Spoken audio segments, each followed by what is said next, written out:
My crazy boyfriend pulled a kidnapping prank on me so he could propose. I said no and broke up with him, so he started stalking me to try win me back. I was on a run yesterday when I noticed an SUV that was following me. I pulled out my phone to text my sister, but as I was typing, someone jumped out of the SUV and grabbed me. I tried resisting and even clawed at their eyes, but I was eventually pulled into the car. The three masked guys in the back tied my wrists behind my back, gagged me to stop screaming, and put a bag over my head. I tried kicking them, but they even tied my ankles together. They kept telling me to calm down, but I was resisting so much they pinned me down on the van floor and kept me like that. I don't know how long I was in that car, but I kept crying and begging them to let me go. I even peed myself in fear, but I don't think they noticed. We eventually arrived at some house and they pulled me out of the car and dragged me inside. They then unbinded my arms and legs, took the gag off, and told me to stand up. I was still crying and begged them not to unalive me, but one of them yelled, "Stand up, Beach." I did as asked, and they slowly took the bag off of my head. When I could finally see, I realized that this was all some sick prank. I was standing in front of my boyfriend, who was on his knees, holding a small box with an engagement ring, and behind him balloons spelling the words, "Will you marry me?" My heart raced. I felt a mix of shock and confusion. The fear that had enveloped me moments ago was quickly replaced by disbelief. The masked men were laughing, their cruel smiles visible under the dim light. I looked at my boyfriend, Alex, and saw him grinning, proud of his clever plan. "Alex, what is this?" I shouted, my voice shaking with emotion. "Surprise. I wanted it to be memorable," he said, still kneeling. Memorable? I had just been abducted. My heart felt heavy, and I couldn't process the chaos of emotions swirling within me. I was still trembling, my mind replaying the horrifying moments in the van. How could he think this was funny? How could he think this was a good idea? "Is this a joke?" I asked, my voice barely a whisper. I could feel tears streaming down my face again, but I couldn't tell if they were from anger or sadness. Alex's smile faltered for a moment. "It was supposed to be romantic. I thought you would love it." Love it? I couldn't understand how he could think scaring someone half to death was romantic. My heart ached, and I wanted to scream, but all that came out was a strangled sob. The masked men shifted, still chuckling among themselves, and I felt their eyes on me. I hated them. I hated Alex for thinking this was okay. I felt so alone in that moment, trapped in a nightmare of laughter and balloons. "Just take the ring and say yes and it will all be over," one of the masked guys said, stepping closer. I recoiled, the fear from earlier flooding back. "Get away from me," I shouted, my voice stronger now. Alex rose to his feet, looking at me with an expression that mixed confusion and frustration. "Please, just say yes. I went through all this trouble for you." Trouble? I thought about what I had just been through. My heart felt heavy as I looked at the ring in the box. It was beautiful, but how could I accept something so precious after this terrifying experience? I glanced around the room, at the cheerful decorations and the bright balloons. It was supposed to be a moment of joy, but all I felt was betrayal. The tension was thick, and I knew I had to make a choice. "Did you even think about how I would feel?" I asked, my voice breaking again. "This is not love." Alex's smile faded, and the room fell silent. The laughter from the masked men stopped, and the air felt heavy with tension. "I just wanted to surprise you. I thought you would be happy." "Happiness does not come from fear," I replied, feeling stronger with each word. "You scared me, Alex. You hurt me. How can I say yes after this?" The room was still, and the laughter from the masked men turned into whispers. They exchanged glances, clearly unsure of what to do next. I could see the doubt in Alex's eyes. "Please, just put the ring on," he urged, desperation creeping into his voice. I took a deep breath. "Number, I can't. Not like this." The silence that followed felt heavy, like a storm about to break. I turned away from Alex, my heart pounding in my chest. I wanted to leave, to run out of this house, to escape this nightmare. "Let her go," one of the masked men said, his voice low and serious. Alex turned to them, looking bewildered. "What do you mean, let her go? This was the plan." "Plans change," the man replied. "You messed this up." The weight of those words hit me. This was not just a prank anymore. It was a real problem, a serious mistake. I stood there, frozen, as I processed what was happening. The other masked men stepped forward, their expressions shifting from amusement to annoyance. "You made her cry, dude. That's not how this works." They moved towards me, and I felt a wave of fear wash over me. I wanted to scream, to fight back, but I stood there, paralyzed. "Let's just get out of here," one of them said, shaking his head in disappointment. "This was supposed to be fun. Now it's just awkward." I turned to Alex, hoping to see some sign of remorse in his eyes. Instead, I found anger. "You're ruining everything," he shouted at them, his voice rising. "I planned this perfectly." "Perfectly? You traumatized her," another masked man shot back. "Good luck trying to marry her now." My heart sank even further. They were right. How could I ever trust Alex again? Without warning, one of the masked men grabbed my arm, and I felt a surge of panic. "Let's get her out of here. We don't need to be here anymore." "Wait, no! This was was supposed to be my moment, Alex cried out, desperation in his tone. I felt the tension in the room change, like a bubble about to burst. The masked men had taken control,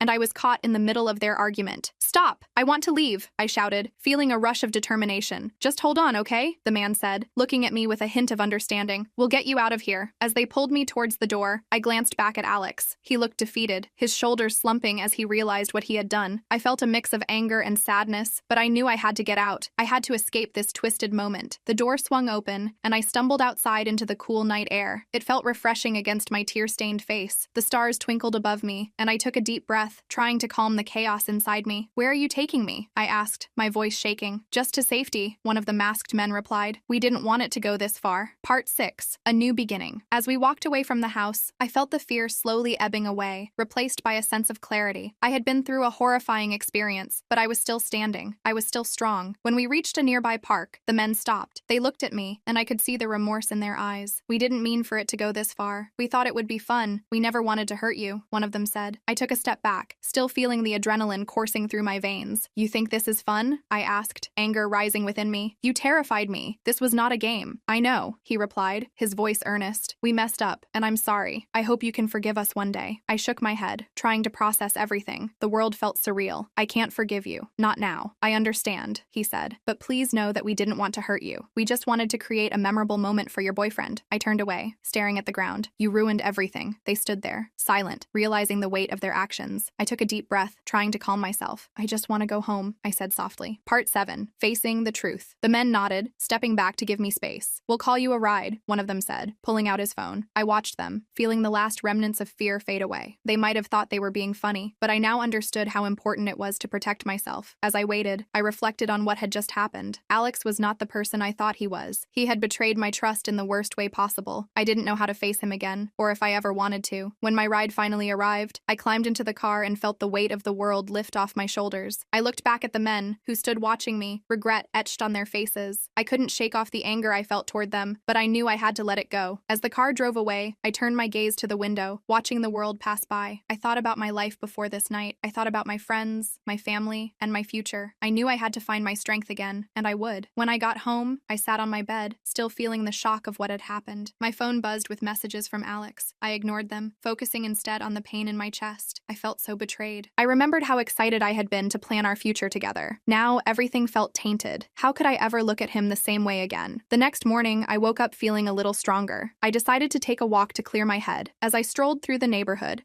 I thought about what I wanted for my future. I wanted a partner who would support me and respect me. I wanted someone who would stand by me during the good and bad times, someone who would never scare me or make me feel trapped. I returned home and took a deep breath. I had to confront Alex. I had to tell him how I felt, and I had to end things. Later that day, I finally gathered the courage to respond to Alex. I sent him a message asking to meet. When he arrived, I could see the worry in his eyes. I'm so glad to see you, he said, stepping closer. I held up my hand to stop him. No, Alex, we need to talk. His face fell, and I felt a wave of sadness. What's wrong? You didn't like the proposal? Proposal? I asked, incredulous. You scared me half to death. That was not a proposal. It was a nightmare. I didn't mean to hurt you, he pleaded, desperation in his voice. I just wanted to surprise you. Surprise me? By kidnapping me? How could you think that was okay? I felt anger bubbling inside me. You put me through hell. That is not love. His eyes widened in shock, and I could see he was beginning to understand the weight of his actions. I thought you would see the humor in it later. There is nothing funny about what happened, I replied, my voice steady. I can't be with someone who thinks this is okay. I can't marry someone who would do this to me. He opened his mouth to protest, but I held up my hand again. No, Alex, it's over. I need to put myself first. As I turned to leave, I felt a strange sense of relief wash over me. I had finally taken a stand for myself. I had chosen my own happiness over fear. The days that followed were hard, but I was determined to move forward. I spent time with my friends and family, surrounding myself with love and support. Alex took the breakup hard. He begged me to reconsider, calling and texting at all hours. I felt my phone buzz constantly, but I never answered. Instead, I focused on myself and surrounded myself with supportive friends and family. Days turned into weeks, and as time passed, Alex's attempts to contact me became more desperate. He would show up at my favorite cafe, looking lost and forlorn. Sometimes I could see him waiting outside my apartment, his face a mixture of hope and despair. One afternoon, I was hanging out with my best friend, Lisa. We were at a local park, enjoying the sunshine and fresh air when I spotted Alex walking by. My stomach twisted in knots and I quickly turned my head. "What's wrong?" Lisa asked, noticing my reaction. "It's just Alex," I replied, trying to sound casual, but my voice betrayed me. "Ugh,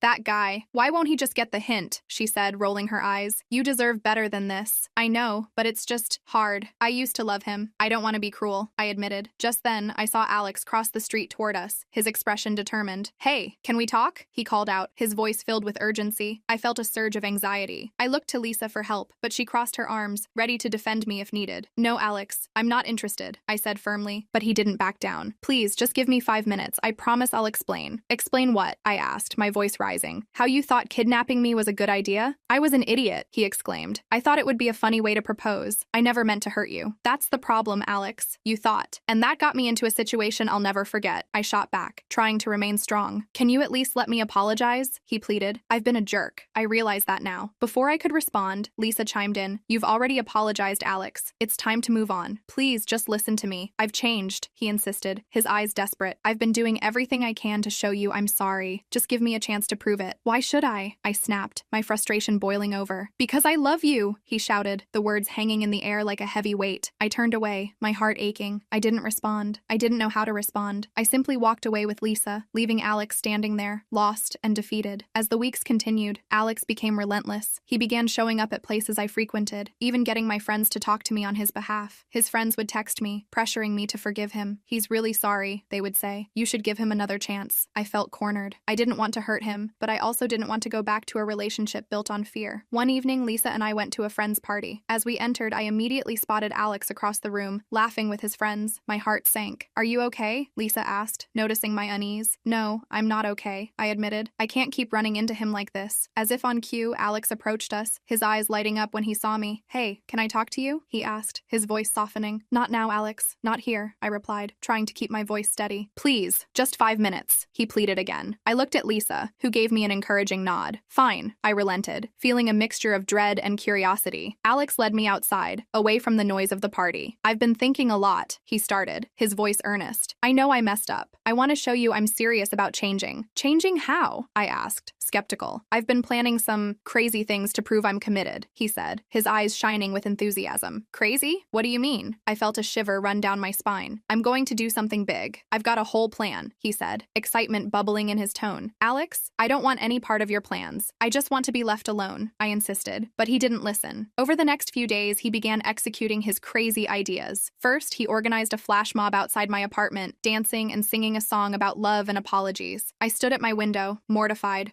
watching my neighbors cheer him on while I felt my face burn with embarrassment. The next day, I received a bouquet of flowers at work, each one accompanied by a note detailing all the things he loved about me. My coworkers snickered, but I felt trapped in a whirlwind of emotions. The following weekend, he arranged a massive picnic in the park, complete with a blanket, candles, and enough food to feed an army. When I arrived, I saw a crowd gathered, all of them watching him make a fool of himself, trying to win me back. I felt a mixture of anger and pity. I appreciated the effort, but it only reminded me of the fear he had instilled in me. I didn't want to be part of his performance. My friends were split on the issue. Some thought Alex's attempts were charming, while others believed I should stand my ground. Lisa remained my biggest supporter, constantly reminding me of what had happened and why I needed to stay firm in my decision. "You don't owe him anything," she would say. "Just because he's trying to win you back doesn't mean you have to fall for it." But as time went on, I felt the pressure mounting. Alex's friends began to intervene as well. They reached out to me, urging me to consider giving him another chance. "He's really changed," one of them said. "He's just trying to make things right. Maybe you should just talk to him one more time," another suggested. Their words weighed on me, causing me to doubt my own feelings. Was I being too harsh? I decided to talk to my mom, hoping for her wisdom. When I shared my concerns, she listened patiently. "Honey, you have to trust your instincts," she advised. "If something feels wrong, it probably is. Don't let anyone pressure you into a decision you're not ready for." Her words resonated deeply within me. I had to trust myself. I took a deep breath, determined to stick to my decision. Part 17, the final straw. As summer approached, Alex's antics only grew more outrageous. One day, he showed up at my workplace dressed as a clown,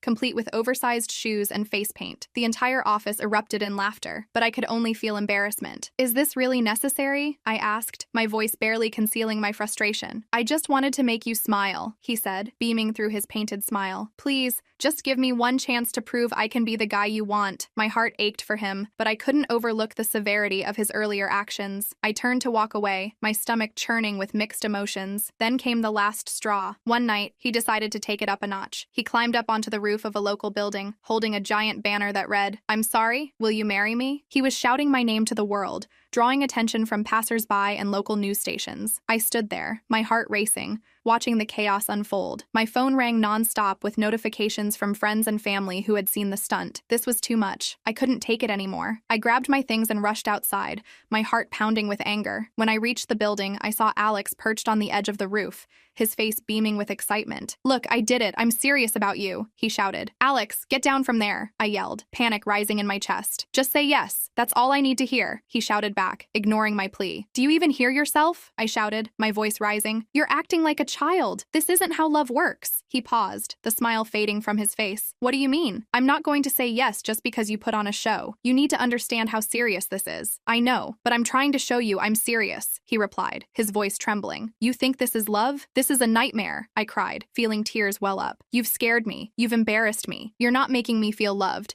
You're pushing me away." The crowd below began to murmur, and I could see the confusion on their faces. Alex looked down, realizing how ridiculous he must seem. "I just want you back," he said softly, vulnerability washing over him. "I can't trust you," I admitted, my voice breaking. "Not after everything. Not after what you did." Alex's expression shifted, and for the first time I saw true understanding in his eyes. "I didn't mean to hurt you. I thought I could make you see how much I love you." "You're not showing love, Alex. You're trying to control me," I said, my heart heavy with the truth. He hung his head, the weight of my words settling between us. "I don't know how to fix this," he whispered. "Maybe you should start by listening to what I need," I replied, my voice steady despite the storm of emotions within me. Alex slowly climbed down from the roof, looking defeated. The crowd dispersed, their excitement fading as reality set in. I felt a sense of finality as he stood in front of me, his shoulders slumped. "I'm sorry for everything," he said quietly. "I thought if I did these big things, it would show you how much I care. I never wanted to hurt you. I know you didn't, but love isn't about grand gestures. It's about respect and trust," I replied. As he looked into my eyes, I could see a flicker of hope. "What can I do to earn that back?" I took a deep breath, weighing my words carefully. "It's not just about you. I need to heal. I need to figure out what I want. Right now, I want to be alone." He nodded slowly, a shadow of regret crossing his face. "I understand. I'll give you space." The next few months were a journey of rediscovery for me. I focused on myself, taking long runs and exploring new hobbies. I started a journal to express my feelings, pouring my heart out onto the pages. Each entry was a step toward healing. I also sought therapy, hoping to work through the trauma Alex had caused. It was a safe space for me to explore my emotions,